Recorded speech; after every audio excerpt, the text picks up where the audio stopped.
ഇത് അവിടെ മാത്രമല്ല, നമ്മുടെ ജീവിതത്തിൽ എല്ലായിടത്തും വേണ്ട ഒരു ഉപദേശമാണ്. പരിശുദ്ധ ഖുർആനിന്റെ ആയത്ത് അങ്ങനെയാണ്. റസൂലുള്ളാഹിന്റെ ജീവിതത്തിലേക്ക് മാത്രമല്ല, ലോകത്തുള്ള എല്ലാവരുടെ ജീവിതത്തിലേക്കും അത് എടുത്തു വെക്കണം. എന്നിട്ടോ അല്ലാഹു സുബ്ഹാനഹു വ തആല പറയാ, ഇന്ന ദാലികും കാന യുഅദി നബിയ ഫയസ്തഹീ മിൻകും. ഹബീബായ നബി സല്ലല്ലാഹു അലൈഹി വസല്ലമ തങ്ങളെ മനസ്സിനെ വല്ലാതെ വിഷമിപ്പിക്കുന്ന സംഗതിയാണത്. ഫയസ്തഹീ മിൻകും, അല്ലാഹുവിന്റെ റസൂൽ നിങ്ങളോടത് പറയാൻ മടിക്കുന്നുണ്ട്. നബി തങ്ങൾ ലജ്ജയുള്ളതാണ്. വല്ലാഹു ലാ യസ്തഹീ മിനൽ ഹഖ്. ഈ ലോകത്തിന്റെ സൃഷ്ടികർത്താവായ ജഗന്നിയന്താവായ പടച്ചറപ്പിന് അത് തുറന്നു പറയുന്നതിൽ ഒരു മടിയുമില്ല. ഹബീബായ നബി തങ്ങളെ വിഷമിപ്പിക്കരുതേ, വേഗം തന്നെ പൊയ്ക്കോളണേ. വിശുദ്ധ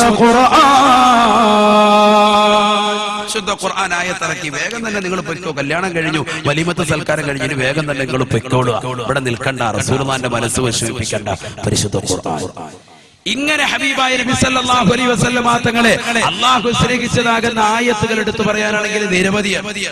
ഒരുപാട് ആയത്തുകൾ, ഞാൻ ഇനി അതിലേക്ക് കൂടുതൽ കടക്കുന്നില്ല. ഒരൊറ്റ ചരിത്രം കൂടി പറഞ്ഞിട്ട്, ബഹുമാനപ്പെട്ട ആയിഷ സിദ്ദീഖ റളിയല്ലാഹു തആല അൻഹ ഗനീമത്ത് സ്വത്തിന്റെ അഹ്സാബ് യുദ്ധത്തിൽ കിട്ടിയതാകുന്ന ഗനീമത്ത് സ്വത്തുകൾ, യുദ്ധത്തിൽ നിന്ന് കിട്ടിയതാകുന്ന യുദ്ധാനന്തര മുതലുകൾക്കാണ് ഗനീമത്ത് എന്ന് പറയുന്നത്. ആ സ്വത്തുകൾ കൂട്ടിയിട്ടിരിക്കുകയാണ്. പ്രവാചകർ സല്ലല്ലാഹു അലൈഹി വസല്ലമ തങ്ങൾ തന്റെ പ്രിയപ്പെട്ടതാകുന്ന ഭാര്യമാര് പ്രവാചകന്റെ തിരിച്ചാരത്തേക്ക് വന്നിട്ട് അതിൽ ആയിഷ ബീബി റളിയല്ലാഹു തആല അല്ലാഹുവിന്റെ റസൂലിനോട് ചോദിച്ചു, നബിയെ ഇന്നലനാ ഫീഹാ ഹാജ, അല്ലാഹുവിന്റെ റസൂലേ ഞങ്ങൾക്കതിൽ ആവശ്യമുണ്ട്. ഈ ഗനീമത്ത് സ്വത്തിൽ ഞങ്ങൾക്ക് ആവശ്യമുണ്ട്. അഷ്റഫുൽ ഖൽഖ് മുഹമ്മദ് റസൂലുള്ളാഹി സ്വല്ലല്ലാഹു അലൈഹി വസല്ലം തങ്ങളോട് പറയാ. ഫഖാല നബിയു സല്ലല്ലാഹു അലൈഹി വസല്ലം, അല്ലാഹുവിന്റെ റസൂൽ പറഞ്ഞു, ഉസ്കുതി, മിണ്ടാതിരിക്കുക ആയിഷ, നീ മിണ്ടാതിരിക്കുക. ഈ ഗനീമത്ത് സ്വത്തിൽ ഞങ്ങൾക്ക് ആവശ്യമുണ്ട്. ആയിഷ ബീവി, ഞാൻ നേരത്തെ സൂചിപ്പിച്ചു, ആയിഷ ബീവി റളിയല്ലാഹു തആല പറഞ്ഞു, ഞങ്ങളുടെ വീട്ടില് 2 ദിവസം തുടർച്ചയായിട്ട് ആഹാരം കിട്ടുന്നില്ല എന്ന് പറഞ്ഞാൽ അത്രത്തോളം പട്ടിണി. റസൂലുള്ള പട്ടിണി കിട്ടൂ എന്ന അർത്ഥത്തിലല്ല, മറിച്ച് അങ്ങനെ ദാരിദ്ര്യത്തിലാണ്. അങ്ങനെ പട്ടിണിക്കിടാൻ ഒരു ഭർത്താവിനോട് റസൂലുള്ള ഖുർആൻ പറയുന്നില്ല എന്ന് മാത്രമല്ല, റസൂലുള്ള പറയുന്നില്ലെന്ന് മാത്രമല്ല, സ്വന്തം ഭർത്താവ് ആഴ്ചയിൽ 1 ദിവസം മാംസാഹാരം കുടുംബത്തിന് കൊടുക്കണമെന്നാണ് ഫത്ഹുൽ മുബീൻ അടക്കമുള്ള ഗ്രന്ഥങ്ങളിൽ ഉലമാക്കൾ രേഖപ്പെടുത്തിയിട്ടുള്ളത്. നമ്മളതൊക്കെ എല്ലാ ദിവസവും ചെയ്തുകൊണ്ടിരിക്കുന്നതായതുകൊണ്ട് ഞാൻ അതിലേക്ക് പോകുന്നില്ല. അള്ളാഹു നമുക്ക് സാമ്പത്തികം നിലനിർത്തി തരുമാറാവട്ടെ. ഖൈറായ സമ്പത്ത് അള്ളാഹു നമുക്ക് നൽകി അനുഗ്രഹിക്കട്ടെ. ഹലാലായ ഭക്ഷണം അള്ളാഹു നമുക്ക് നൽകി അനുഗ്രഹിക്കട്ടെ. ഉള്ളതനുസരിച്ച് നമ്മൾ ചെലവഴിക്കണം.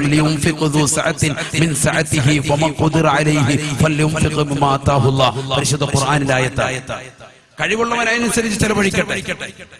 സാമ്പത്തിക ബുദ്ധിമുട്ടും പ്രയാസവും ഉള്ളതാകുന്ന പ്രവാചകന്റെ പ്രിയപ്പെട്ട ഭാര്യമാര് ഞങ്ങളുടെ കുടുംബത്തിലേക്ക് നബിയെ ഈ യുദ്ധാനന്തര മുതലിൽ നിന്ന് അല്പം വേണമെന്ന് റസൂലുള്ളാഹിയോട് പറഞ്ഞപ്പോ ഹബീബായ നബി മുഹമ്മദ് റസൂലുള്ളാഹി സ്വല്ലല്ലാഹു അലൈഹി വസല്ലം തങ്ങളുടെ മുഖം വെച്ച് വന്നു തൊടുത്തു. റസൂലുള്ളാഹി സ്വല്ലല്ലാഹു അലൈഹി വസല്ലം തങ്ങൾ അല്പനേരം മൗനം അവലംബിച്ചപ്പോ നസലൽ അമീൻ മലക്ക് ജിബ്രീൽ. സുൽത്താന്റെ മനസ്സൊന്ന് വിഷമിച്ചു. കാരണം എന്താ, എന്റെ ഭാര്യമാരാണ് അത് വന്ന് ചോദിക്കുന്നത്. ആയിഷ ബീവി വന്ന് ചോദിക്കാം, പട്ടിണി മൂലമാണ് ചോദിക്കുന്നത്, ബുദ്ധിമുട്ടുള്ളത് കൊണ്ടാണ് ചോദിക്കുന്നത്. അള്ളാഹുവിന്റെ റസൂൽ സല്ലല്ലാഹു അലൈഹി വസല്ലം തങ്ങളുടെ മനസ്സൊന്ന് ചെറുതായിട്ടൊന്ന് വേദനിച്ചപ്പോ ഉടനെ തന്നെ ആയത്ത് അങ്ങോട്ട് ഇറങ്ങാം. ഇതൊക്കെ നമ്മുടെ ജീവിതത്തിൽ നമ്മൾ മനസ്സിലാക്കേണ്ട വിഷയം. ആ ആയത്തിറങ്ങിയപ്പോ റസൂലുള്ളാഹി ആയിഷ ബീവി വിളിക്കാം,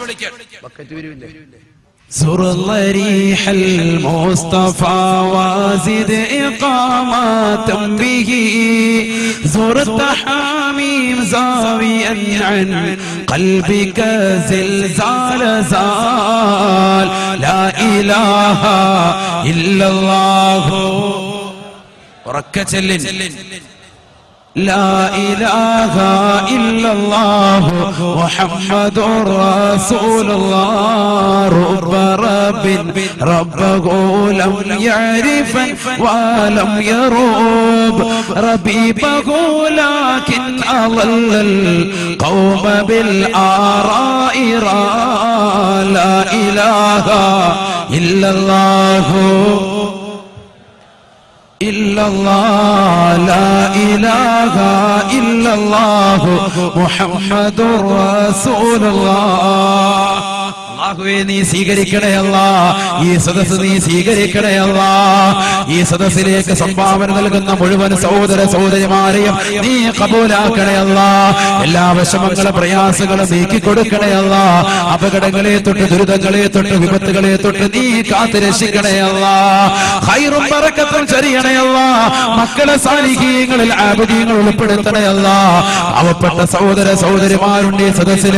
ഒരുപാട് ലക്ഷ്യങ്ങൾ പ്രാപ്തി കൽപ്പിക്കാൻ വേണ്ടി വന്നവരാണ്. അവരുടെ സദസ്സുകളെല്ലാം തന്നെ നീ കബൂലാക്കണേ അല്ലാ. പ്രത്യേകിച്ച് ഈ സദസ്സ് നീ സ്വീകരിക്കണം റബ്ബേ. നിയ്യത്തുകൾ മുഴുവനും നീ സാധൂകരിച്ചു കൊടുക്കണേ അല്ലാ.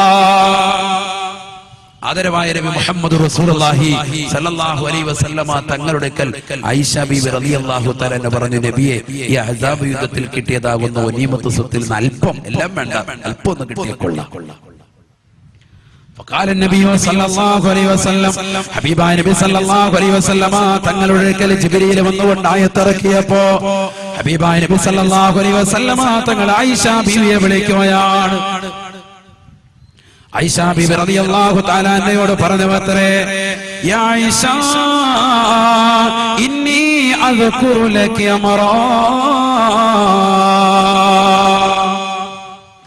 യാ ആയിഷ ഇന്നി അദ്കുറു ലകി അമറാ. ആയിഷ ആയിഷ ഞാൻ നിന്നോടൊരു കാര്യം പറയാൻ പോവുകയാണ്. ഞാൻ നിന്നോടൊരു കാര്യം പറയാൻ പോവുകയാണ്. നീ ആ കാര്യത്തിൽ തീരുമാനമെടുക്കരുതേ.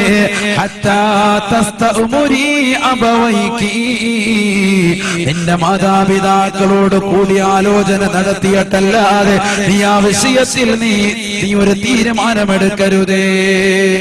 കാരണം ആ വിഷയം അത്രത്തോളം കലുഷിതമായ വിഷയമാണ്.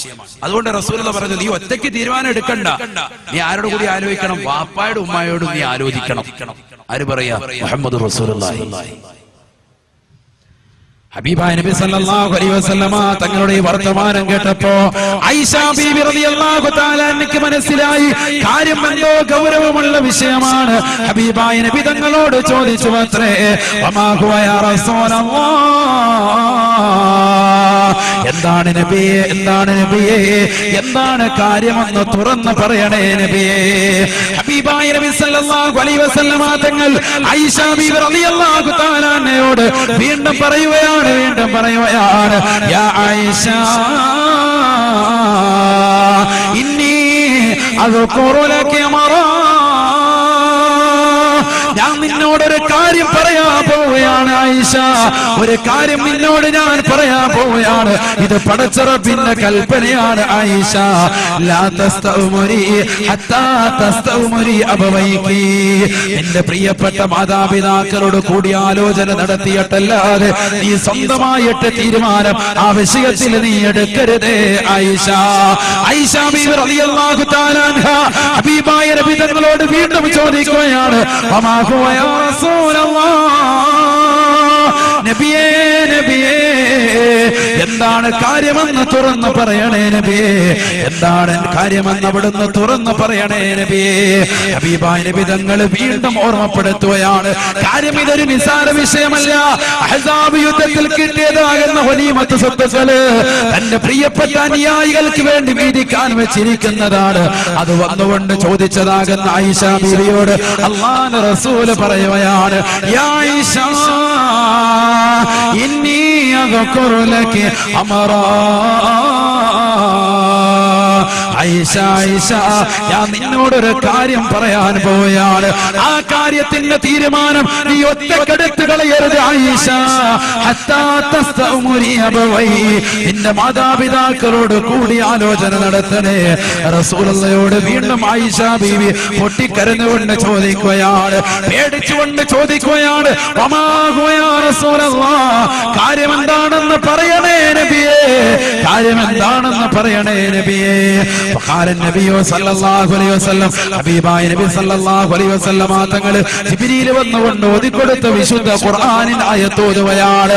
റസൂലുള്ളാഹിക്ക് വിഷമം വരുമ്പോ, ഹബീബായ നബി തങ്ങൾക്ക് നൊമ്പരം വരുമ്പോ ആ പ്രവാചകനെ സാന്ത്വനിപ്പിക്കുന്നത് അല്ലാഹു ആണ്. ആ പ്രവാചകന് സമാധാനം കൊടുക്കുന്നത് ഈ ലോകത്തിന്റെ സൃഷ്ടികർത്താവാണ്. അവനാണ് ആകാശങ്ങളെ പടച്ചത്, അവനാണ് ഈ ഭൂമിയെ പടച്ചത്, അവനാണ് ഈ ലോകത്തുള്ള സർവ്വ സൃഷ്ടിജാലങ്ങളെയും പടച്ചത്. ഈ ലോകത്തുള്ള സർവ്വ ജീവജാലങ്ങൾക്കും ആകാരം കൊടുക്കുന്നത് അവനാണ്. കിഴക്കൻ ചക്രവാളത്തിൽ നിന്ന് സൂര്യന്റെ പ്രഭ വരുമ്പോ പടവൃക്ഷങ്ങളിൽ നിന്ന് കളകൂതനങ്ങൾ പൊഴിച്ചുകൊണ്ട് വിദൂരങ്ങളിൽ നിന്ന് വിദൂരങ്ങളിലേക്ക് പോകുന്ന പക്ഷിപ്പറവാദികൾക്ക് മുൻ ചിന്താഗതിയല്ലാതെ ഭക്ഷണം നിശ്ചയിച്ച റാസിഖായ അല്ലാഹ് ആർത്തിരമ്പി വരുന്ന കടലിന്റെ അഗാധമാകുന്ന ഗർത്തത്തിലൂടെ ഊളിയിട്ട് നീന്തി തുടിക്കുന്ന ഭീമാകാരനായ തിമിംഗലം മുതൽ അതിസൂക്ഷ്മദർശിനി